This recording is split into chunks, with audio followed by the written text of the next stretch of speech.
What is up, everybody? We are back for another episode, and today I want to talk about an OCD update, ERP update, and how I'm doing today with OCD.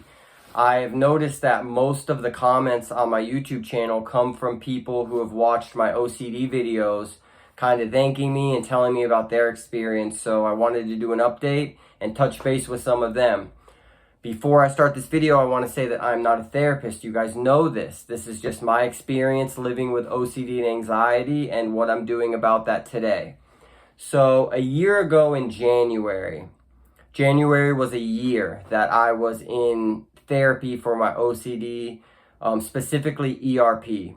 We were exposing me to the things that trigger my OCD and anxiety, and then we were preventing me from doing any response like a compulsion or mental rituals, rumination that help bring down that anxiety. And what we were doing, we were spiking my anxiety with these triggers, bringing it way, way up, and then just sitting with it, letting it stay there, showing the brain and the body that there's no danger here. And over time, that anxiety would go down. And sometimes it would take days before the anxiety went back down. But throughout doing that and teaching your brain that there's no danger in these things, you'll still get spiked. But what happens is the anxiety goes down relatively quickly.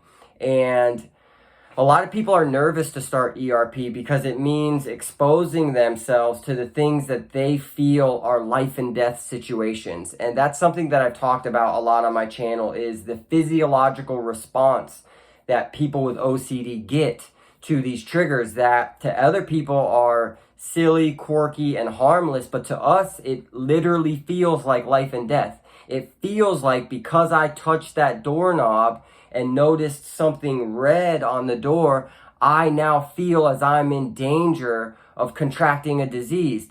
I feel in danger that I could actually have HIV now from touching a doorknob. As ridiculous as it may sound to somebody else, to people with OCD, these are really real things.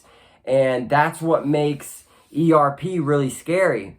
And it doesn't mean that you're going to go out and touch a bunch of dirty things. Nobody's going to kind of recommend you to do that. But what they might do is have you watch videos that talk about maybe the subject that you're freaked out about. Maybe it's some kind of disease. Well, you're going to watch videos about that. They might even have you, write things down. I wrote things down a lot. I would write something down and then leave the room, and it'd be the last thing I wrote. And it would really, really worry me and bother me for some time.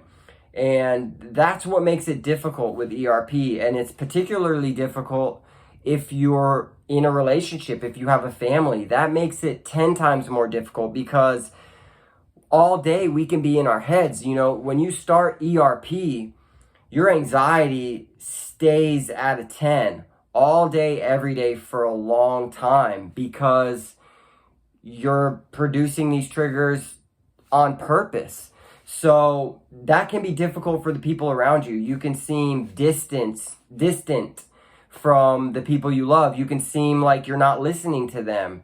You can seem like you're on edge or just in a bad mood because all day you're dealing with having this anxiety and trying not to do the compulsions that bring it down. But what I can say is if you get lined up with a licensed professional that can help you through this stuff, it really does work. It doesn't mean that you won't have triggers, but those spikes will come down a lot easier and faster, and you'll start to realize that there's really no danger in these things. Like with the magic thinking, if I don't flick a light switch 3 times when I turn it off and I only do it once, after doing that multiple times, you find out there's no danger here. No bad thing is going to happen.